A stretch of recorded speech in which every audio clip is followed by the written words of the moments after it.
নতুন সরকার গঠন হলেও আইনশৃঙ্খলা পরিস্থিতি নিয়ন্ত্রণে আসেনি, ফলে নানা সংকট তৈরি হচ্ছে।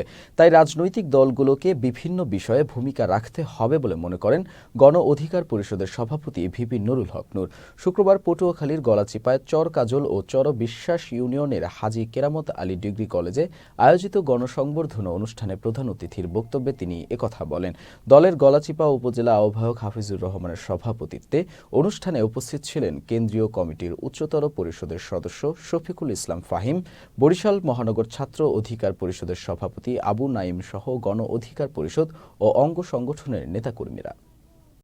আমরা চাই না আগামীতে আবার এরকম কোন স্বৈর শাসন গড়ে উঠুক, যারা জনগণের উপরে এইভাবে নির্যাতন নিষ্পেষণ চালাবে, জনগণের ভোটের অধিকার কেড়ে নিয়ে ভোটের নামে প্রহসন করবে, সব জায়গায় দলবাজি করবে, দলীয় লোক ছাড়া অন্য কোনো লোক বিচার পাবে না, আচার পাবে না, সরকারি কোনো সুযোগ সুবিধা পাবে না। এই ব্যবস্থা যেন আগামীতে গড়ে উঠতে না পারে।